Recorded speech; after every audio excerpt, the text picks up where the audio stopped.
생각해보세요. 이렇게 다 뚫려있는 철조망 버스, 너무너무 불편한 의자들, 무서운 호랑이 발톱이 차 안에까지 밀려오는 끔찍한 순간들, 얼마나 무섭겠어요. 에버랜드 사파리월드의 안전한 버스는 이런 공포를 이겨낼 수 있어요. 푹신한 의자에 앉아 아주 편안히 차창 관람할 수 있답니다. 26년 4월 1일 새로 오픈한 에버랜드 사파리월드 더 와일드 영상 시작해 볼게요. 저희 현재 사파리월드 출끝부터 탑승까지 약 60분 정도 소요될 예정입니다. 오늘은 사파리월드 재개장하는 4월 1일이에요. 점심시간이었는데 정말 60분 기다렸어요. 홍보 동영상에 판다까지 등장해 눈길을 끄네요. 기다리는 동안 지루함을 달래줬어요.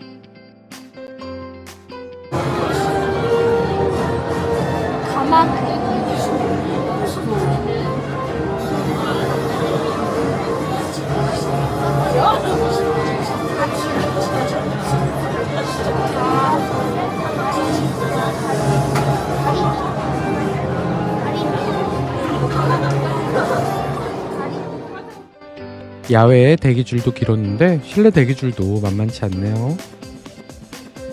오랜 기다림 끝에 이제 곧 출발합니다. 이렇게 친환경 EV 버스로 바뀌었어요. 자, 지금 바로 출발합니다. 아주 먼 옛날, 인간과 맹수가 투쟁하던 시대가 저물고 사파리월드에는 그 누구도 침범할 수 없는 신비로운 영역이 선포되었습니다. 이 보이지 않는 경계는 인간이 대지의 섭리를 따르고 맹수가 고결한 야성을 증명하며 공존하겠다는 영원한 언약의 증표입니다.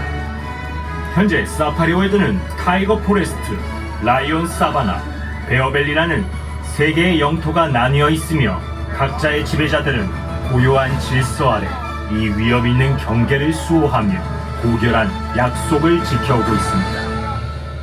자, 여러분 안녕하세요. 저는 여러분의 탐험을 책임질 캡틴 진우라고 합니다. 자, 처음으로 만나볼 맹수, 밀림의 무법자 벵갈 호랑이, 여러분 우측에서 만나볼 수 있어요.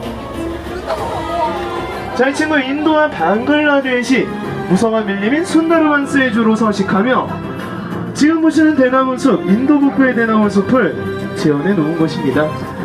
또 고양이과에 속해 있는 맹수 중 거의 유일하게 물을 좋아해요. 그래서 우측에 멋있는 폭포와 물웅덩이, 호랑이들을 위한 곳입니다. 여기서 박사님 한번 불러보겠습니다. 네, 여러분 안녕하세요. 이 울창한 대나무 숲은 벵갈 호랑이에게 생존에 필요한 모든 것을 갖춘 곳이지요. 이 사냥을 할 때는 완벽하게 위장이 가능하게 해주기도 하고 안락한 휴식처가 되주기도 합니다. 자, 대나무숲 뒤쪽에는 없으니까 여러분 왼쪽에서 만나볼게요. 네, 벵갈 호랑이는 호랑이 중에서 가장 큰 시베리아 호랑이보다 훨씬 공격적이고 야수성이 강하기로 유명합니다.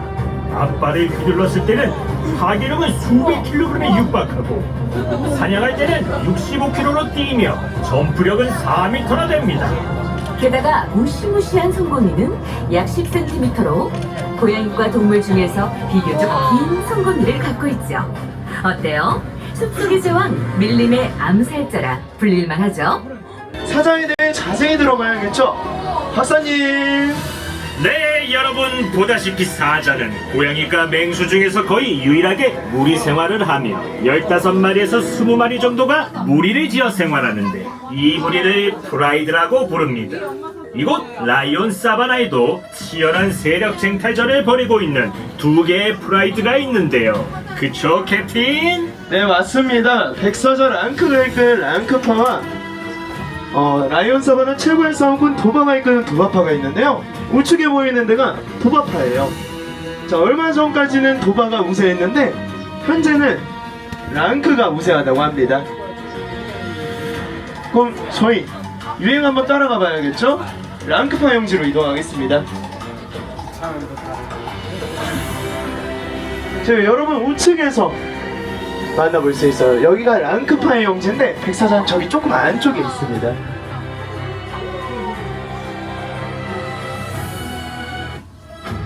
사자의 세계에서 서열은 무엇보다도 중요합니다. 암사자를 선택하는 것도 사냥한 먹이도 전부 다 서열이 가장 높은 숫사자 차지거든요. 친구들 하루에 약 24시간 중 18시간이나 잔다고 해요. 그래서 아주 이렇게 꿀잠 자고 있는 모습 볼 수 있고요. 이렇게 낮잠을 잘 수 있는 이유, 초원의 왕이기 때문이죠. 천적이 없다라고 볼 수 있습니다. 그렇다고 완전히 천적이 없는 건 아닌데요. 그쵸, 박사님? 네, 맞습니다. 사자에게는 강력한 천적이 있습니다. 그건 바로 같은 사자, 바로 다른 무리의 수사자들입니다. 혹시라도 새로운 수사자들이 무리를 차지하게 되면 새끼 사자들을 물어 죽이는 습성이 있기 때문에 모성애가 강한 암사자들은 새끼를 보호하고자 현재의 무리를 안정적으로 유지하는 데 전력을 다한답니다. 이런 질문을 하시는데요. 호랑이랑 사자랑 싸우면 누가 이길까요? 누가 이길 것 같아요? 호랑이. 정답 한번 들어보죠. 네, 정답은 모릅니다. 왜냐하면 야생에서는 두 동물의 서식지가 달라 실제로 마주할 일이 없기 때문이죠. 자, 정답 들었죠? 앞으로 이동해서 한국 호랑이 만나러 가볼게요.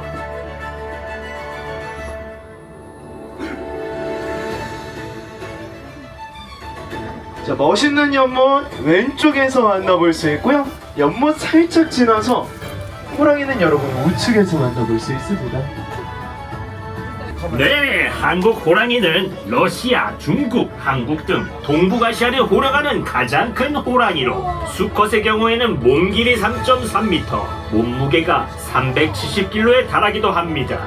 한국 호랑이만의 특징으로는 좁고 선명한 줄무늬가 등에서부터 다리까지 일자로 쭉 뻗어 있고 이마에는 뚜렷하게 임금 왕자가 새겨져 있어 그 위엄을 더하고 있죠. 여러분 우측에서 전설 속 동물도 만나볼 수 있는데요. 백호 만나보겠습니다. 백호는 순백의 털과 초콜릿색 줄무늬 그리고 신비로운 푸른 눈동자를 가지고 있는데 전설에 의하면 이 백호의 푸른 눈동자를 마주보며 소원을 빌면 이루어진다고 합니다. 네, 자 그럼 백호와 눈을 마주치신 분들은 소원을 빌어볼까요? 자, 여러분 우측에서 아름답고 사랑스러운 커플 만나보겠습니다. 바로 태호와 건곤이에요. 늠름한 자태를 자랑하는 아빠 태호와 세심하고 애교많은 엄마 건곤인데요. 아빠 태호는 나뭇가지를 입에 물고 노는 걸 좋아하고 건곤이는 물에서 노는 걸 상당히 좋아한다고 합니다. 또 뒤에 보이는 나무가 자작나무예요. 자작나무가 러브레터의 상징이라고 합니다. 러브레터의 상징 자작나무. 태호와 건곤이에게 상당히 잘 어울리죠? 자, 오른쪽에 있는 태호, 건곤이에게 잘 지내라고 인사 한마디 해볼게요. 태호야, 건곤아, 잘 지내. 자, 이제 저희는 마지막 탐험 지역 베어밸리로 이동하겠습니다. 이곳은 오래 나와있는 자의 땅, 차가운 공기로 가득한 깊고 깊은 숲, 바로 북방의 숲인데요. 북방의 숲을 오랫동안 지배해온 거대한 포식자 최강 유라시아 불곰들을 만나게 됩니다. 또 불곰들을 만나기 전 먼저 귀여운 친구 만나볼 거예요. 우리나라 천연기념물 제329호에 등재되어 있는 친구입니다. 아주 귀여운 반달가슴곰 만나러 가볼게요. 여러분 양쪽에서 만나볼 수 있습니다. 자, 이 친구들 가슴에 반달 모양의 흰 털 나있어 반달가슴곰이라고 불리우고요. 최대 몸 길이 120cm까지밖에 자라지 않는 아주 귀여운 친구들입니다. 이 아주 귀여운 자태 상당히 귀엽죠.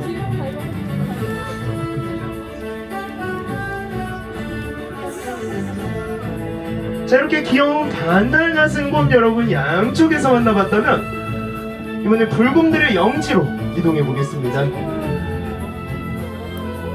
여러분 왼쪽에서 만날 수 있는 최강의 포식자 유라시아 불곰입니다.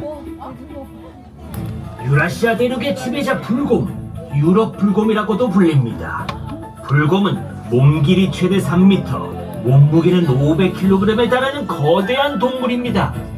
놀라운 건 이렇게 거대한 불곰도 태어날 때는 손바닥만한 크기 약 500g 정도라는 사실입니다. 그 작은 아기 곰이 지금 같은 모습으로 자라기까지는 7에서 8년이 걸립니다. 불곰은 두꺼운 가죽과 지방층 그리고 빽빽한 털 덕분에 추위에는 매우 강하지만 더위에는 상대적으로 약한 동물입니다. 그래서 물은 곰에게는 가장 효과적인 자연 냉각 장치가 되고 체온 조절을 위한 필수 요소인 것입니다. 자, 여러분 양쪽에서 만나볼 수 있고요. 저 오른쪽 보시면 큰 친구에 비해 조금 작은 체구 곰도 만나볼 수 있습니다. 그 작은 체구에 대해 들어보죠.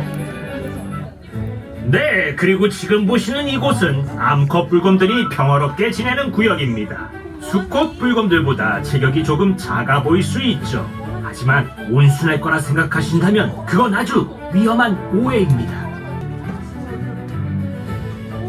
제가 조금 더 앞쪽에서 만나보도록 할게요.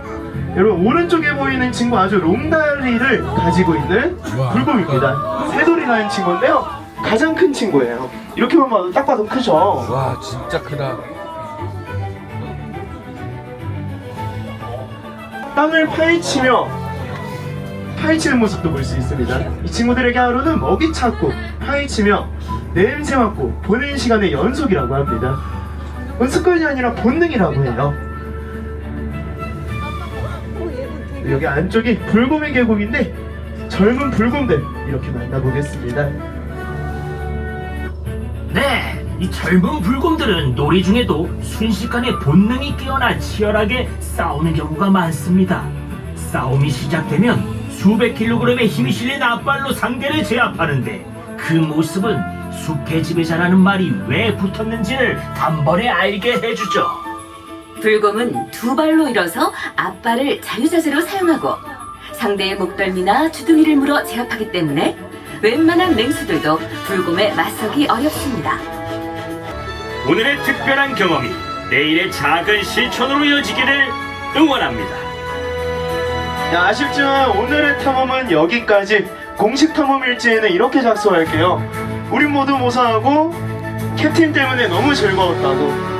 지금까지 캡틴 진우였습니다. 감사합니다.